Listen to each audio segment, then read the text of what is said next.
Right, I've got everything set up and good to go so I can record a personality intro. Hi. I don't really know what to say. Cool. So I might as well just carry on. When the PlayStation 2 released back in Space Year 2000, it had some incompatibilities with original PlayStation games. Yes, it was annoying that backwards compatibility took a bit of a hit, but really it wasn't that big a deal as long as you were fine playing Metal Gear Solid without texture smoothing switched on, given that caused the game to freeze up when the end credits tried to roll. But generally speaking, all was well, nothing was completely unexpected, and we were all able to get on with enjoying our spanking new console and everything it offered. Even if you did have to pause and unpause DVDs to make the sound resync, but that's another moan for another day. A few PS2 revisions hit the market. Eventually the PS2 Slim came out in 2004, all was well, all was fine, we could continue playing Metal Gear Solid without texture smoothing switched on. Everything trundled along until 2005 when the second hardware revision of the PS2 Slim released, and with it a raft of new incompatibilities. Dozens more PS1 games no longer worked on the new hardware, meaning you really had to look out for an earlier model PS2 or even a PS1 to be guaranteed compatibility with games as well known as Driver or Worms or Resident Evil 2. It was suboptimal, safe to say.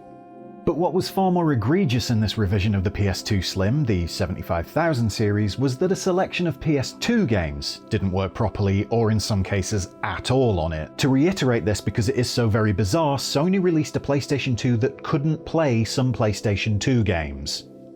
The games actually impacted by the incompatibility varied both in what they were and in how they were affected.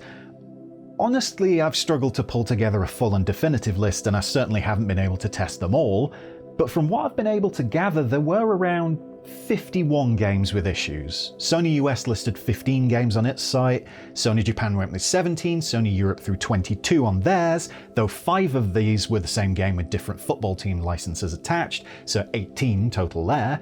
No official Sony list I saw had Beyond Good and Evil on it though, which definitely had problems, so that brings us to 51. You can see why I struggled with this and why I gave up trying to get an exact number. Maybe there weren't that many, maybe there were more, but we'll stick with 51 for the sake of argument. So, around 51 PS2 games that wouldn't play as they were supposed to, or wouldn't play at all, on a PS2. Some, like Final Fantasy XI, didn't work because they needed the hard drive, the original version of which wasn't compatible with the Slim PS2 unless you had an early Slim revision and did some soldering on those IDE connectors it still had. Nevertheless, that was something pretty unavoidable given the circumstances, and it meant FF11 was a game incompatible with all forms of Slim PS2. But it wasn't just the lack of hardware getting in the way of things. Some titles saw sound glitches, like the aforementioned Beyond Good and Evil. The game otherwise worked fine. Thing is though, this is what Beyond Good and Evil was like on a fat PS2. I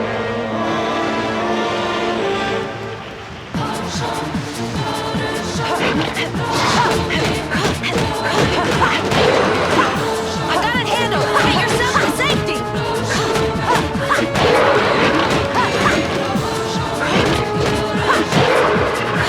And this is what it was like on testing it on a 75003 model.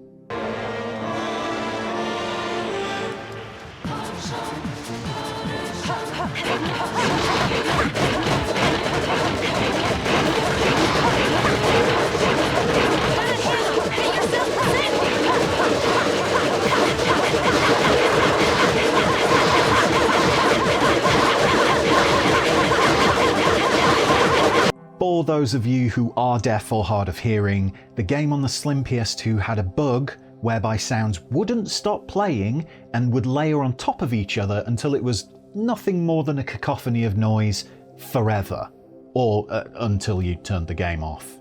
There were other issues, like with Hitman Contracts, which took an age to create a save file, but the game was, again, otherwise fine. Some titles like F1 2001 saw intermittent freezes and bugs in the AI and timing introduced when playing on the 75000 series, according to Sony's documentation. And then you had proper issues. Games that hit you with a black screen, that would freeze, that could break in some way. PS2 games that were incompatible with their home format. Playing Tekken 3 via Tekken 5's arcade history mode risked the game freezing up. F1 2002 might lock up after its title logo appeared if you had a Logitech GT4 steering wheel plugged in. That's the official Gran Turismo peripheral, so not an uncommon thing for a driving game fan to have. Gauntlet Dark Legacy could freeze following the opening cinematic, while SpongeBob SquarePants Lights, Camera, Pants would tend to freeze after about half an hour of playing the game. Ty the Tasmanian Tiger 3 just didn't work on US consoles, while Silent Hill 3 wouldn't load on European machines. And it was possibly true of other regions for these games too, I just wasn't able to test every game and every configuration. One of the most nefarious of the issues was with Jak X, the vehicle combat spin-off from the Jak and Daxter series. It had issues and would sometimes hang or crash on the intro sequence, as it did with me, but it could work. If it did work though, and you were unlucky, the game would encounter issues with autosaving. It would start writing data to the memory card and just not stop. This could result in, and I quote, errors which can seriously corrupt the memory card. Yep, the game could kill your memory card stone dead, filling it with data that couldn't be read or overwritten, or, in some cases, couldn't even be deleted. All because you had the gall to play a PS2 game on a PS2, you idiot, you loser, you fool. As I said, issues with compatibility impacted about 51 or so games on the 75,000 model, but why was it just those few games? And, in fact, why any PS2 games at all? Well, the explanation needs a bit of technical speak, so bear with me 3 months while I wrap my brain around all of this. Right, here we go. I've done all the research and I've read all the words and have been able to boil it down to this easily digestible explanation that covers every single possible angle on the whys and hows of Sony releasing a PS2 that failed to play some PS2 games. And here we go. Hardware changed, and some developers hadn't previously stuck to Sony's rules, at least not completely. That's about it. It's never been revealed as an official reason, and this is me extrapolating, but that's what it boils down to. The original Chunktastic PS2 wasn't perfect with backwards compatibility, as I said before, but it was 99.9% there. Why? Because it included the original PlayStation's CPU and sound processing unit in its hardware loadout. These were leveraged to play PS1 games more or less natively, with graphics processing handled by the PS2's Emotion Engine via emulation. That's why you got some graphical irregularities and incompatibilities, but it was like 97, 96% there, something like that. But what's that got to do with the PS2? Well, the PS1 CPU, a MIPS R3000, which I'll just call the PS1 CPU for clarity, it wasn't just there to run PS1 games. That would be wasteful. It actually acted as an input-output processor, or IOP, when in PS2 mode, handling instructions for the machine's controllers, memory cards, networking, USB, iLink ports, or FireWire if you want to give it that name, or IEEE 1394 if you must. Basically, it handled those peripherally things, the inputty things. That was its turf. Oh, and some sound. Remember Beyond Good and Evil?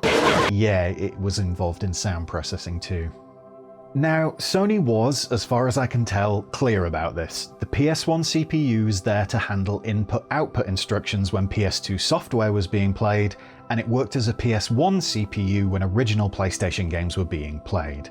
Developers had their rules to stick to with how they should use the PS1 CPU as an IOP. But development isn't about sticking as closely as you can to some rules. It involves making things work first and foremost, and sometimes that means you aren't taking Sony's guidelines as gospel.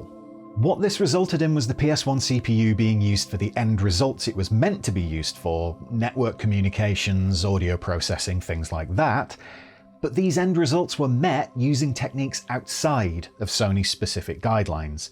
You may have pulled ahead of me now in sussing out where this is going, but I'll continue.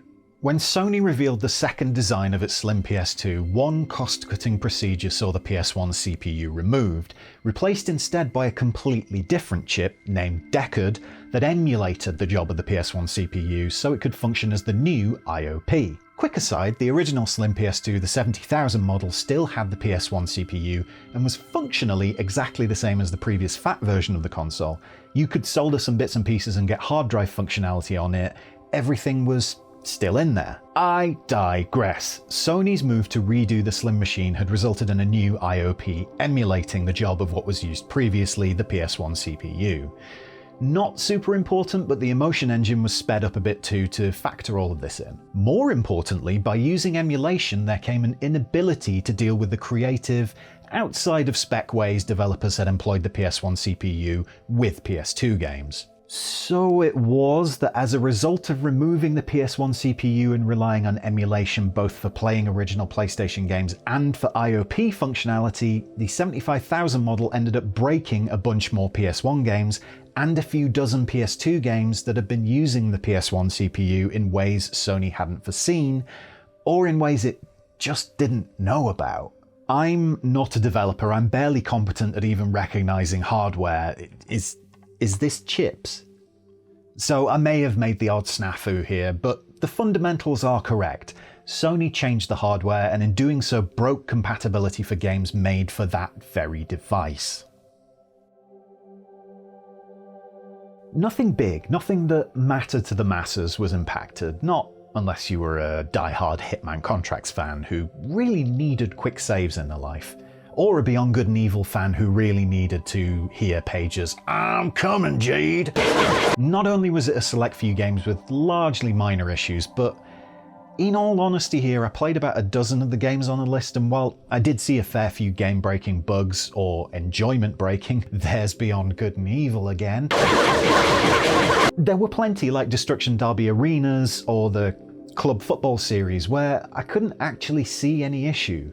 Maybe Destruction Derby's graphics looked a bit blurrier at times. Maybe Club Football had small graphical glitches when switching to and from replays. I honestly couldn't make it out. Fight Night Round 2, that seemed fine too. Maybe the incompatibilities were linked to online play, which I couldn't test, or perhaps problems were related to intermittent issues you might not see from a short period of play. Who knows? Plus, it's fair to note this was late on in the PS2's lifespan, and most attention had shifted to the PS3 and Xbox 360 by the time the 75,000 series released. It was bad, it was at best a huge oversight by Sony, but thanks to less attention being paid to the PS2 in general, and the majority of the games impacted not being the most popular titles out there, in the grand scheme of things, it didn't really matter.